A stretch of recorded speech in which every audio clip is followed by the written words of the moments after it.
سنخوض معاركنا معهم وسنمضي السلام علیکم ورحمۃ اللہ وبرکاتہ۔ معزز سامعین کرام، شفیق بزرگوں اور عزیز ساتھیوں، آج کی دوسری نشست جو امام مسلم رحمہ اللہ سے منسوب ہے۔ صحیح بخاری کے بعد صحیح مسلم کا مرتبہ آتا ہے صحاح ستہ میں، یعنی سب سے اصح ترین کتاب مانی جاتی ہے جو اجماع کی بنیاد پر، یعنی جس پر اکثریت کا اجماع ہے اور جمع ہوئے ہیں۔ ورنہ تو یہ ہے کہ کچھ اختلاف علماء کرام میں رہا ہے کہ بعض نے اس کو بخاری سے زیادہ فوقیت دی ہے۔ امام مسلم کی کتاب صحیح مسلم کو امام بخاری کی کتاب صحیح بخاری سے، جیسے کہ عبد الرحمن نسائی نے کہا امام مسلم کی صحیح امام بخاری کی صحیح سے بہتر ہے، افضل ہے، اور خود امام نووی علیہ الرحمہ نے بھی اس کو فرمایا کہ صحیح مسلم کی مثل کوئی شخص کتاب پیش نہیں کر سکتا۔ تو بہرحال اس میں اختلاف ہے، مگر اکثریت جو ہمارے علماء کرام کی، اہل سنت والجماعت کی جس بات پر متفق ہے وہ یہ بات کہتے ہیں کہ یہ کتاب یعنی بخاری شریف کے بعد اصحی کتاب اللہ، قرآن کریم کے بعد بخاری شریف کے بعد مسلم شریف رکھی گئی۔ آئیے پہلے امام مسلم کے حوالے سے چند باتیں سماعت فرما لیں۔ آپ کا پورا اسم مبارک ابو الحسین مسلم بن حجاج بن مسلم بن ورد بن کوشاز قشیری نیشاپوری ہیں۔ امام مسلم علیہ الرحمہ قشیر آپ کا قبیلہ ہے، قبیلے کا نام قشیر ہے، اسی سے آگے چل کر کے امام قشیری بھی پیدا ہوئے۔ نیشاپور آپ کا علاقہ تھا، جہاں آپ پیدا ہوئے ہیں وہ ایران کا علاقہ تھا۔ آپ اہل سنت والجماعت کے امام محدثین کے امام مانے جاتے ہیں، اور آپ کی سن ولادت 206 سن ہجری میں پیدا ہوئے۔ علمی گھرانہ تھا، پرورش پائی۔ آپ کے والد حجاج جو ہے مشائخ میں سے تھے، بزرگان دین صوفیاء کرام میں سے تھے۔ امام مسلم کی بڑی بہترین تربیت فرمائی، دینی اور روحانی ماحول میں تربیت پائے، اور بچپن ہی سے علم حدیث اور حفظ حدیث میں مشغول ہو گئے۔ پہلی مرتبہ سماع حدیث کے بارے میں آتا ہے کہ 218 سن ہجری 218، جب آپ کی عمر مبارک صرف 12 سال تھی۔ آپ 12 سال کی عمر میں پہلی سماع فرمائی ہے۔ سب سے پہلے اپنے ملک کے شیوخ سے علم حاصل کیا، پھر ان سے روایات و سماعت کی، پھر طلب حدیث کے لیے اسلامی ملکوں کا کئی بار آپ نے سفر بھی فرمایا ہے۔ حجاز کا سفر حج اور سماع حدیث کے لیے کیا، تو وہاں کے بھی ائمہ حدیث اور شیوخ کے کبار سے استفادہ کیا۔ مدینہ مکہ مکرمہ کی زیارت کی، عراق کا سفر کیا، بصرہ و بغداد اور کوفہ تشریف لے گئے، اسی طرح شام، مصر، اردن اور رے کے علاقوں کا سفر کیا۔ تقریباً 15 سال طلب حدیث علم میں گزارے، اور اس دوران بڑے بڑے شیوخ سے آپ نے ملاقات کی اور 3 لاکھ سے زائد احادیث کو جمع فرمایا۔ 3 لاکھ احادیث کو آپ نے جمع فرمایا، اور آپ کے ہم اثر اور بعد کے علماء نے آپ کی خوب تعریف کی اور ذکر کیا۔ شیخ محمد بن عبد الوہاب فرا کہتے ہیں کہ مسلم لوگوں میں معتبر عالم اور حافظ تھے امام مسلم۔ امام صلاح فرماتے ہیں اللہ تعالیٰ نے انہیں ستاروں کی بلندی عطا فرمائی اور امام حجت قرار دیا کرتے تھے۔ امام مسلم کی وفات نیشاپور میں 25 رجب سن 261 سن ہجری میں ہوئی۔ اس وقت آپ کی عمر مبارک صرف 55 سال تھی، اور آپ کی کئی اور تصانیف بھی ہے جو بعض موجود ہے اور بعض ابھی مفقود ہو چکی ہے، لاپتہ ہو گئی ہیں۔ ان میں کتاب الصحیح ہے، التمیز ہے، الکنی والاسماء ہے، المنفردات والوحدان ہے، اور الطبقات ہے۔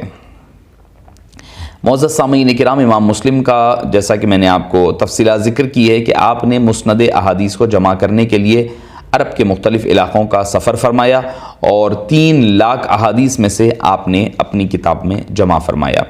اب آئیے سبب تالیف اور مدت۔ امام مسلم نے اپنی صحیح کی تالیف کا سبب خود لکھتے ہیں کہ مجھ سے میرے بعض تلامذہ نے کہا کہ حضرت آپ جو ہیں ایسی احادیث کو جمع کریں جو بالکل صحیح احادیث کا ایک ایسا مجموعہ جمع کریں جس میں تکرار بھی کم ہو، تکرار بھی نہ ہو۔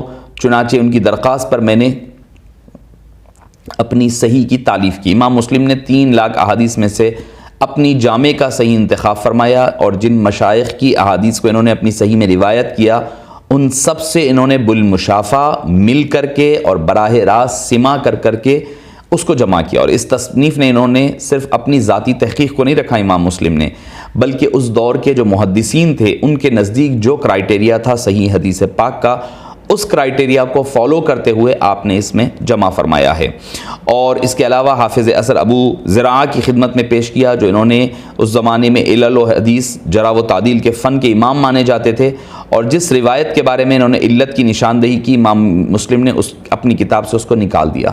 اس طرح 15 سال کی لگاتار محنت اور مشقت اور محنت کے بعد امام مسلم کی صحیح مسلم ہمارے سامنے اس حدیث کا مجمع ہمارے سامنے نظر آتا ہے۔ آپ کی کتاب کے بارے میں ملتا ہے کہ بعض مورخین نے صحیح مسلم کا نام الجامع الصحیح بیان کیا، مگر بعض لوگ اس پر اعتراض کرتے ہیں، کہتے ہیں کہ الجامع الصحیح آپ کی کتاب کا نام نہیں ہے۔ کیوں کہ الجامع اس کتاب کو کہا جاتا ہے جس میں تفسیر بھی ہو، قرآن کریم کی تفسیر بھی ہو، اور امام مسلم نے بس کچھ احادیث کو تفسیر کے ضمن میں ذکر کیا، تو بعض لوگ اس کو الجامع کہنے سے منع کرتے ہیں۔ مگر یہ یاد رکھیں کہ کہیں پر بھی یہ لکھا ہوا نہیں ہے کہ تفسیر کا باب مستقلاً ہو، جبکہ امام مسلم علیہ الرحمہ نے ابتدا میں کئی احادیث ایسی لائی ہیں جو احادیث کی جو قرآن کی تفاسیر ملتی ہے۔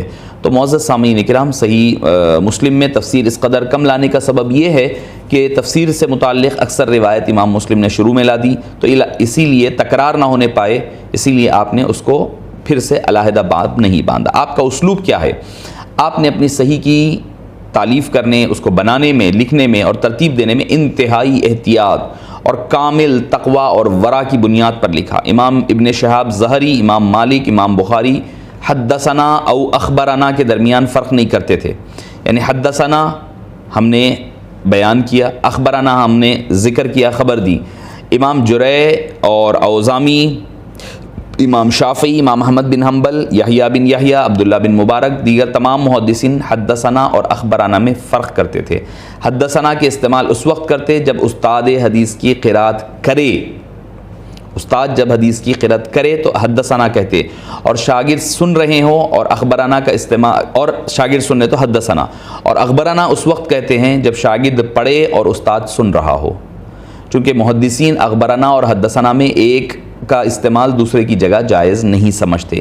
اس لیے احتیاط کے پیش نظر امام مسلم نے اپنی صحیح میں یہی طریقہ اختیار کیا اور حدثنا اور اخبرنا کے فرق کو باقی رکھا اور قائم رکھا۔ امام مسلم نے سند حدیث میں راویوں کے اسماء کے ضبط کا بہت بڑا خیال رکھا، یعنی راوی صحیح ہے تو حدیث صحیح ہوتی ہے اور اس پر اعتبار کیا جاتا ہے۔ تو اس وجہ سے امام مسلم نے اصل سند میں اگر صرف حدیث میں صرف راوی کا نام تھا، نسب نہ تھا، جس کے سبب جو ہے ایک ابہام پیدا ہو سکتا تھا، تو امام مسلم نے اس کی وضاحت کر دی، مگر اس احتیاط کے ساتھ کہ استاد کے بیان کیے ہوئے الفاظ میں خلل نہ آئے۔ مثلا انہوں نے ایک سند ذکر کی ہے، حدثنا سلیمان یعنی ابن بلال، وہیں پر ذکر کر دے رہے ہیں، ان یحییٰ وہوا ابن سعید، اس مقام پر استاد نے سلیمان بن بلال کا نام صرف سلیمان ذکر کیا اور یحییٰ بن سعید کا نام صرف یحییٰ ذکر کیا تھا، اور ان کے نسب کو ظاہر نہیں کیا تھا۔ امام مسلم چاہتے تو ان کو سلیمان بن بلال اور یحییٰ بن سعید کے نام سے ذکر کر سکتے، لیکن اس صورت میں یہ وہم ہوتا کہ شاید استاد نے اپنی سند میں ان کا ذکر اس طرح کیا ہو۔ اس لیے احتیاط دیکھیے امام مسلم علیہ الرحمہ کی کہ ایک نام کے ساتھ یعنی ابن بلال اور دوسرے نام کے ساتھ وہوا ابن سعید الگ الگ کر دیا آپ نے، تاکہ لوگوں کو پتہ چل جائے۔ اس طرح راوی کے اسم، صفت، کنیت یا نسب میں اگر اختلاف ہو تو امام مسلم اس کا بھی بیان کر دیا کرتے، اس کا بھی خیال کرا کرتے ہیں۔ اس کے علاوہ جس اسناد میں کوئی علت چھپی ہوئی ہو، کوئی ریزن ہو، اس کو بھی ظاہر کر دیا کرتے۔ سند میں اگر متصلاً اور ارسالاً مرسل ہے تو متن میں زیادتی یا کمی کا اختلاف ہو تو اس کو بھی واضح کر دیا کرتے۔ ایک متن حدیث جب کئی سندوں سے مروی ہو تو امام مسلم ان تمام سندوں کو ان کی حدیث کے ساتھ ایک جگہ ذکر کر دیتے۔ امام بخاری کیا کرتے؟ الگ الگ ذکر کرتے، مگر امام مسلم اس کو سب کو ایک جگہ کر دیتے۔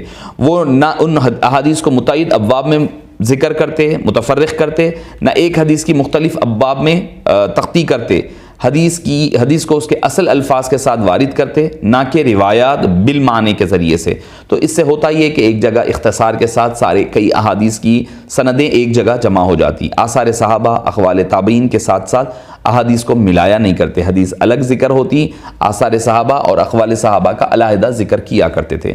امام مسلم نے اپنی صحیح میں احادیث کو ترتیب اور ابواب کے لحاظ سے وارد کیا، لیکن ترجمہ، تراجم اور عنوانات پر مقرر نہیں کیے. یعنی امام نووی فرماتے ہیں اس کا سبب یہ ہے کہ یا تو اختصار کے لیے یا کوئی اور امر جس کو امام مسلم نے بہتر سمجھا ہو. امام مسلم کی شرائط کیا ہے حدیث کو جمع کرنے کی؟ امام مسلم نے اپنی جامع صحیح میں احادیث وارد کرنے کی شرط یہ مقرر کی ہے کہ حدیث نقل کرنے والے تمام راوی مسلم، عادل، ثقہ، متصل، غیر شاذ، غیر معلل ہو.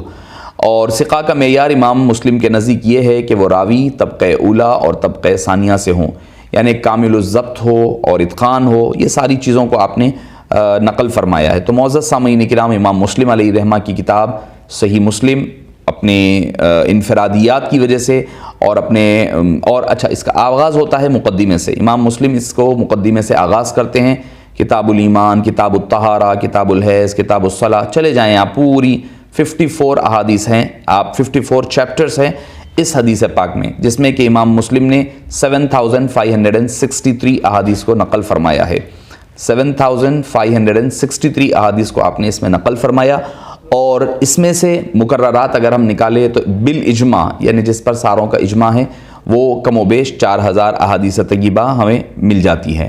اچھا، ایک آخری بات جو حدیث پاک سے جو مجھے ایک معروف حدیث آپ کو ذکر کر دوں، اس میں ایک حدیث پاک ہے کہ حضرت انس بن مالک رضی اللہ عنہ ارضاہ سے مروی ہے. آقا نامدار صلی اللہ علیہ وسلم نے ارشاد فرمایا: لا یؤمن احدکم حتی اکون احب الیہ من والدہ وولدہ والناس اجمعین. اس کو اخرجہ البخاری و مسلم، امام بخاری نے، امام مسلم نے، دونوں نے اس کو اپنی کتاب میں نقل فرمایا ہے.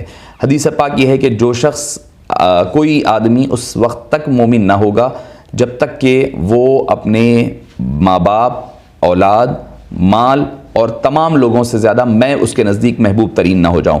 اور اسی کی تفصیل میں حضرت عمر فاروق رضی اللہ عنہ ارضاہ کو ایک مرتبہ پکڑا ہاتھ، پوچھا کہ یا رسول اللہ، مجھے اپنی جان کے علاوہ، یعنی جان کے بعد ہر چیز سے آپ عزیز تر ہے. تو حبیب داور صلی اللہ علیہ وسلم نے ارشاد فرمایا کہ اے عمر، تمہارا ایمان ابھی مکمل نہیں ہوا ہے. تو آپ نے فرمایا یا رسول اللہ صلی اللہ علیہ وسلم، میری جان سے زیادہ آپ عزیز تر ہے. تب حبیب پاک صلی اللہ علیہ وسلم نے فرمایا الآن یا عمر، کہ اے عمر، تمہارا ایمان اب مکمل ہو گیا ہے. ایک اور حدیث پاک جو مسلم شریف کے حوالے سے کہہ کر آج کی اپنی گفتگو کو ختم کر دوں، فرمایا جس آدمی کے اندر 3 چیزیں موجود ہیں، گویا کہ اس نے ایمان کی لذت کو، حلاوت کو اور مٹھاس کو پا لیا ہے. پہلی چیز فرمایا کہ فرمایا اس شخص کی صحبت اختیار کر لو. پہلی چیز فرمایا کہ حضرت علی رضی اللہ عنہ سے پوچھا گیا کہ کون سی چیزیں ہیں، تو آپ صلی اللہ علیہ وسلم نے فرمایا کہ اللہ اور اللہ سے زیادہ، سب سے زیادہ محبت کرنے والا جو ہیں اس کی صحبت اختیار کر لو، اور وہ کامل مومن ہے. اس کو امام مسلم نے بھی، امام بخاری نے بھی روایت فرمایا. معزز سامعین کرام، آج کی اس دوسری نشست امام مسلم اور امام مسلم کی کتاب صحیح مسلم کے حوالے سے آپ کے سامنے مختصر سا خاکہ پیش کیا گیا. اللہ پاک سے دعا ہے کہ اللہ تعالیٰ قبول فرمائے. وصلی اللہ تعالیٰ وسلم علی سیدنا محمد و آلہ و صحبہ اجمعین والحمد للہ رب العالمین.